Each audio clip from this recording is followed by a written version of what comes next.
السلام علیکم ورحمت الله وبرکاته. دوستانو نن په دې ویډیو کې زه تاسو ته دروښیم تاسو څنګه کولی شئ چې له تصویر څخه هغه ایریا ختم کړئ کوم چې تاسو نه غواړئ. اوس دوستان په دا تصویر کې تاسو لیدلی شئ، په دې تصویر کې دوستان دا شیان راغلي دي. اوس که چیرې تاسو غواړئ چې دغه ایریا ختم کړئ، دغه به تاسو څنګه ختموئ، نو په دا ویډیو کې دوستانو زه تاسو ته دغه طریقه درښیم. دغه ویډیو له موږ سره تر پایه وګورئ او ویډیو خامخا در سره لایک کړئ، له خپلو دوستانو سره یې خامخا شیر کړئ او د درکم ته نورو ښایسته ښایسته ویډیوګانو لپاره زموږ چینل خامخا سبسکرایب کړئ. نو دوستان نور وخت نه اخلم، جدي ویډیو په طرف ویډیو شروع کوو. نو دوستانو اوس که چیرې تاسو غواړئ چې تاسو په خپل تصویرانو کې داسې آبجکټ ختم کړئ کوم چې تاسو په تصویر کې راغلی وي او تاسو غواړئ چې هغه دې له دې څخه ختم شي، دې لپاره به دوستان تاسو راسئ په خپل موبایل کې به یو اپلیکیشن ډاونلوډ کړئ. د دغه اپلیکیشن لینک ما تاسو ته د ویډیو په ډسکرپشن کې او په اول کومنټس کې درکړې ده، له هغې څخه تاسو ډېر په اسان طریقه سره کولی شئ چې تاسو دغه اپلیکیشن ډاونلوډ کړئ. دوستان کله چې دغه اپلیکیشن تاسو ډاونلوډ کړئ، په دې کې بیخي زیات اپشنان تاسو درکوي. ګوره دوستان په ټولز کې دویم اپشن دغه یو ده، دغه رقم ګوره دوستان په دې کې تاسو بیکګراوند ختمولی شئ، تصویر کراپولی شئ او دا دوستانو ټوټل سایزونه دي. که تاسو غواړئ چې په هر ټمپلیټ کې خپل تصویر جوړ کړئ، په هغه ټمپلیټ کې تاسو خپل تصویران هم جوړولی شئ. دوستانو د انسټاګرام سټوریانې شولې، د یوټیوب کور شو، د یوټیوب تمنیل شو، دا ټوټل دلته دوستانو تاسو جوړولی شئ.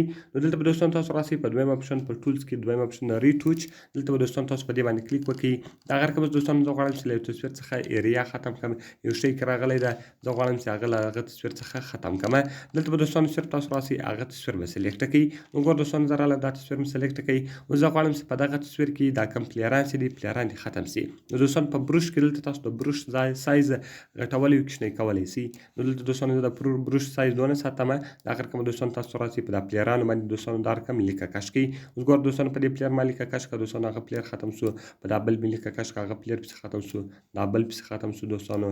دغه رقم دوستانو دا بل پسې ختم شو او دغه رقم دوستانو دا بل پسې ختم شو. دغه رقم دوستانو که هر څو پلیران وي یا دغه رقم یو بل شی وي تاسو غواړئ تاسو په خپل تصویر کې ختم کړئ، هغه تاسو ډېر په اسان طریقه سره ختمولی شئ. اوس ګوره دوستان دغه پلیران ولو له دې څخه ختم شولو، دغه رقم دوستان تاسو په نیکسټ بټن باندې کلیک وکړئ او دغه تصویر به دوستانو تاسو سیو کړئ.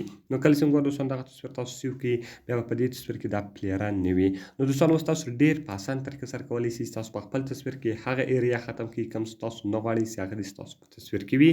دغه اپلیکیشن ټول باید په خپل موبایل کې خامخا انسټال کړئ. نو لینک یې ما تاسو ته د ویډیو په ډسکرپشن کې او په اول کومنټس کې درکړی ده، له هغې څخه تاسو ډېر په اسان طریقه سره کولی شئ تاسو دغه اپلیکیشن ډاونلوډ کړئ.